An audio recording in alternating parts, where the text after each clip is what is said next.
no longer convinced that the God of Plato could be successfully wedded with the God of the Bible.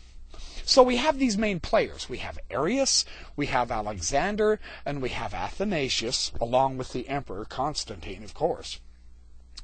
These had come to believe a doctrine that would have startled any Platonist.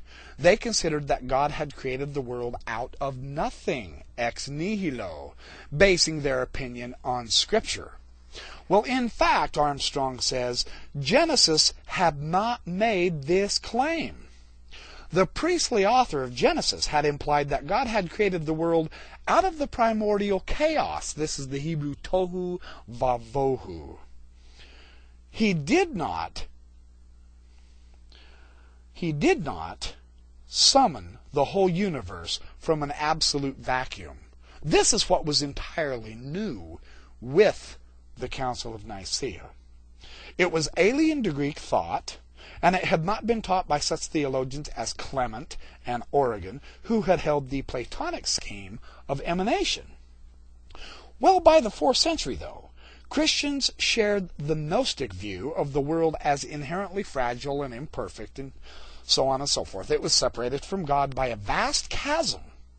The new doctrine of creation ex nihilo emphasized this view of the cosmos as quintessentially frail and utterly dependent upon God for being and for life. God and humanity were no longer akin as they were in Greek thought.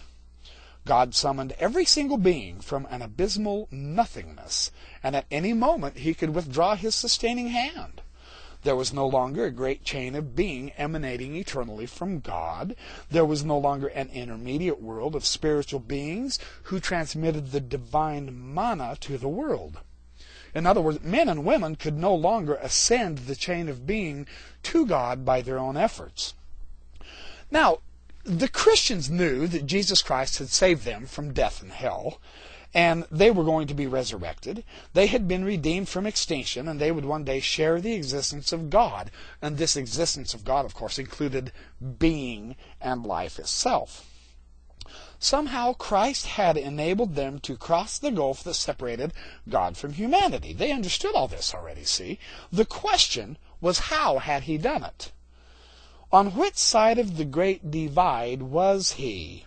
There was now no longer a pleroma, that is, a place of fullness with intermediaries and vast eons and so on and so forth. Either Christ, the Word, belonged to the divine realm, which was now the domain of God alone, or he belonged to the fragile created order. Arius and Athanasius put him on opposite sides of the gulf. This is why there was a dispute. Athanasius put God in the divine world. Arius put him in the created order, that is, the Son of God. Arius wanted to emphasize the essential difference between the unique God and all of his creatures. As he wrote to Bishop Alexander, God was the only begotten, the only eternal, the only one without beginning, the only true, the only one who has immortality, the only wise, the only good, the only potentate. Arius knew the Scriptures well, and he produced an armory of texts to support his claim that Christ, the Word, could only be a creature like we are. You see, he put him on the created order, and this offended Alexander and his pupil Athanasius to no end. They said, nothing doing, pal. And each one of them brought forth scriptures that demonstrated their point. This is the interesting thing. Each one of them had the scriptures to back up their potential claim. Arius passionately believed that Christians had been saved and made divine, sharers in the nature of God. But this was only possible because Jesus had blazed a trail for us. He had lived a perfect human life. He had obeyed God even unto the death of the cross, as St. Paul said. It was because of this obedience unto death that God had raised him up, to an especially exalted status. This was the reasoning of Arius here now. If Jesus had not been a human being, there would be no hope for us. There would have been nothing meritorious in his life if he had been God by nature. In other words, there's nothing for us to imitate. It was by contemplating Christ's life of perfectly obedient sonship that Christians would become divine themselves. By imitating Christ, the perfect creature, they too would become unalterable and unchangeable, perfect creatures of God. Athanasius, on the other hand, he had a less optimistic view of man's capacity for God. It was only by participating in God through his logos that man could avoid annihilation, because God alone was a perfect being. So if the logos himself were a vulnerable creature, he would not be able to save mankind from extinction. The logos had been made flesh in order to give us life. He had descended into the mortal world of death and corruption in order to give us a share of God's impassibility and immortality.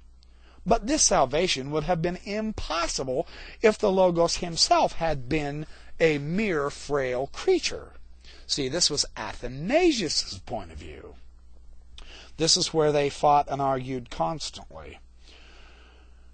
Christ could not himself lapse back into nothingness as a creature. That was absurd. Only he who had created the world could save it, and that meant that Christ, the Logos made flesh, he must be the same nature as the Father. As Athanasius said, the Word became man in order that we could become divine. So the showdown came when they gathered at Nicaea, May 20th, 325. They wanted to resolve this crisis. Very few would have shared Athanasius' view of Christ, incidentally. Most held a position somewhere between them both, actually. There was a middle view. And this was shown in the makeup of the groups of the bishops. The vast majority of them were just kind of almost non-committal at this Council of Nicaea. Only Arius and his two brave companions refused to sign the creed. This made creation ex nihilo an official Christian doctrine for the first time. Now, this is 325 A.D. This is according to Karen Armstrong in their History of God, page 111. I'm taking the majority of this from here. The Creator and the Redeemer were one. Now, when they finally came to agree, this pleased the emperor, Armstrong says. She says, the emperor had no understanding of the theological issues, and there's other authors I have that will share that, definitely. Even some of the early church fathers say that. I've got some great quotes from them that I've looked up too. Well, he had no understanding of the theological issues. In fact, there was no unanimity at Nicaea. After the council, the bishops went right on teaching as they had before. The Arian crisis continued for another 60 years. Arius and his followers fought back and managed to regain imperial favor. And you can read about this in the early church fathers too. It's fascinating how they had so much intrigue, and they were constantly going behind each other's backs and trying to subvert the other bishop. It's an astonishing picture. Athanasius was then exiled. See, the emperor took Athanasius aside.